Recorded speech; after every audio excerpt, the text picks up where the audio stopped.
Hello everyone, this is Rachel Cassandra with Kizomba Community, here to give you an interview today with Mike and Melissa of Steel City Kizomba in Pittsburgh.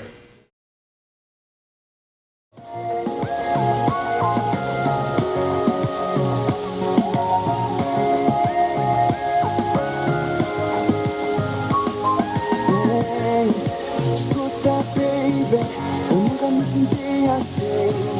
Seja o que for, tu habitas em mim. Esse amor é demais, só me enche de paz. Me faz pensar que nem tudo tem fim. Eu te amo tanto, my lady. Não importa o que falam por aí, o nosso love anda bem e ninguém vai estragar. Não me beija só, me ama só, deixa eles falar.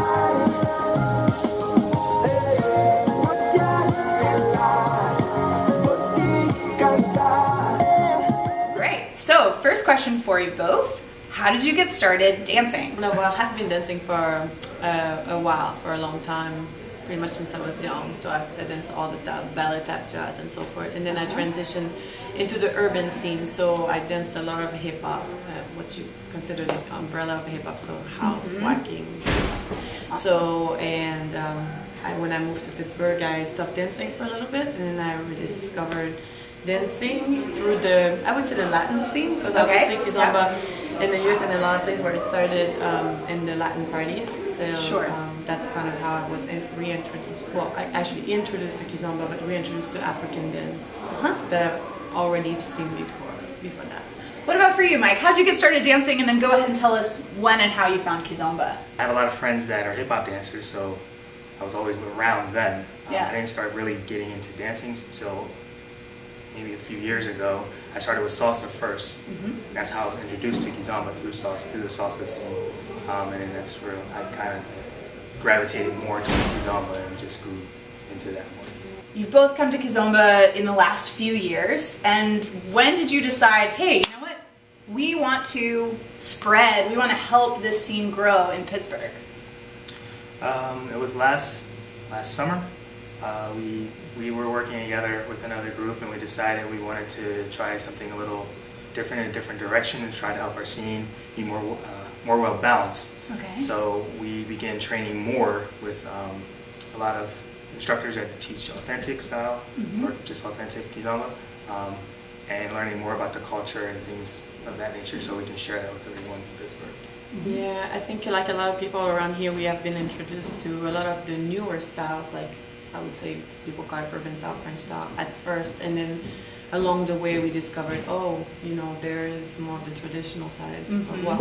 So that was something that appealed to you. Yeah, but a lot, the music especially, but so much more in the beginning to understanding where it comes from and what it is exactly, and the cultural aspect of it, because you feel like with the newer style at first, it's missing the element of the culture. It's like, I don't grasp really the African culture behind it. So start doing research and learning from different instructors, and then slowly getting to the source of it. Yeah. And then at that point, I think Mike and I had the same idea, like we really have to teach people about it's not just a dance, it's a culture.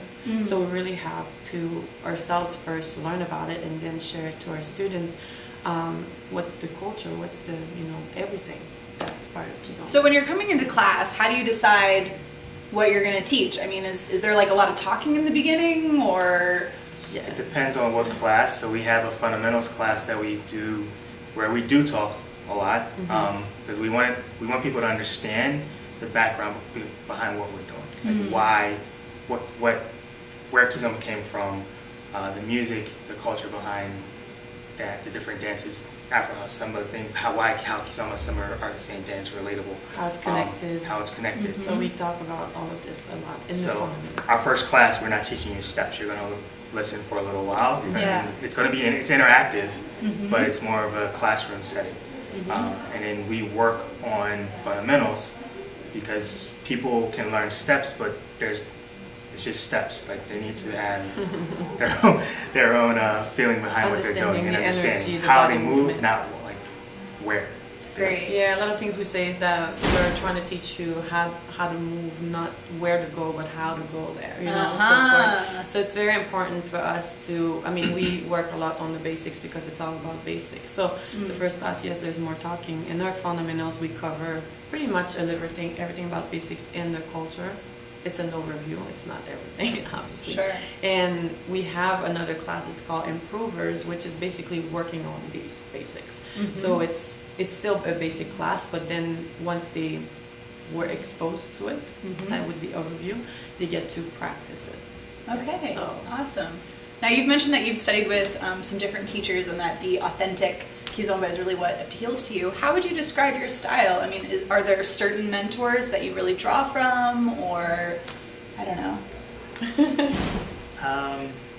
We love a lot of people. I can't put a definition on style for me personally because I like a lot of different dancers. I mean, I like a lot of urban kids dancers. I like a lot of authentic dancers. So, and I like dancing to both. I like the music that is associated with both. So I don't really have a defined style because I try myself to switch back and forth depending on the music. So.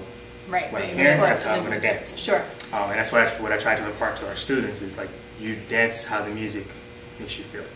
We do work on that a lot. I mean, obviously we're teaching the authentic Kizomba first, so people get the foundations right. But we do work on musicality, and then we integrate the different things, different elements.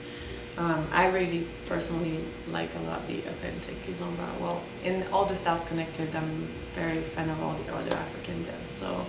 You know, we've been working on sukus, chakacha, mutuashi, afro house kuduru, you know, coupe de gali, you know, there's so many styles. So me, I'm pretty drawn to it. I guess it's my connection with my background in hip hop. So something I love a lot. But do you see yourself like trying to offer classes in these other styles or bring in outside artists so that your students also get a taste for these other African dances? Yeah, we had an event in February and our goal with our events is to expose people to different things. So we had Semba and we had Afro House and Tarashimia. Most of the people only have seen Kizomba Tarashimia, so we were like, let's try something different. Our next event, we wanted to try something different, so we may have Kizomba and sukus. So they see different dances, they're exposed to different things. And they understand the connections between them. It's really important. But I think people love it. We realize people really love to understand. You know, it's really they're getting a lot out of it. So it's really, Awesome. Okay, so in Pittsburgh, how do you get the word out about your classes, the workshops, or whatever that you have going on? Facebook is a big thing. We have our own Facebook page, Still City Kizomba. We post a lot there. We also have a separate group for our students that take our classes, so we post music and video and things and information there for them. It's kind of a tool for them.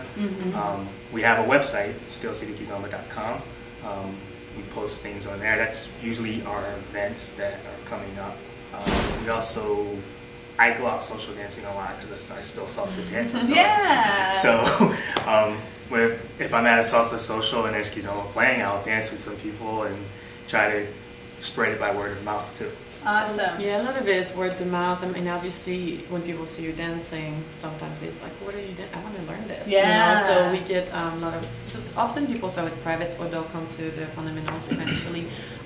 We also have a bi-monthly social that we started, so that's helpful to get. I mean, so far it's been slow, but eventually we're hoping they'll bring in people that don't know too much about Kizomba and other African dances, because it's only African night. It's not mixed in with other styles. Another thing that we like to do also, and we've stepped out of this for a couple months because of the amount of hours of training we've been doing and traveling, but a lot of things that are useful to us are participating in local events, like festivals on the street. So Kizomba Narua, we go outside and just dance, and like busy places in Pittsburgh, and people see us, and so they grab a car, they come dance with us. You know, things like that, or festivals where we set up a booth and then we do demonstration or some animations.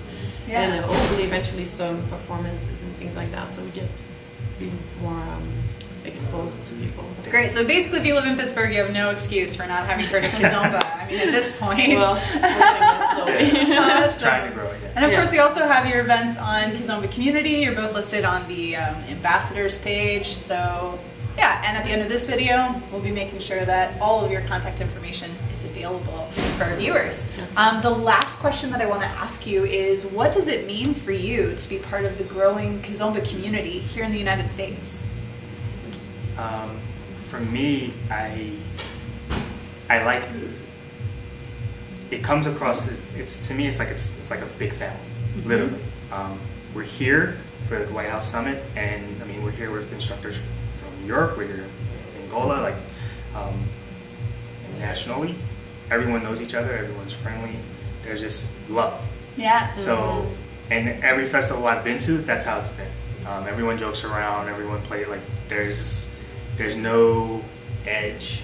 Everyone is just here to have a good time and learn and educate people and just enjoy the culture and music that everyone loves. That's true. I mean, it's true. I mean, there is.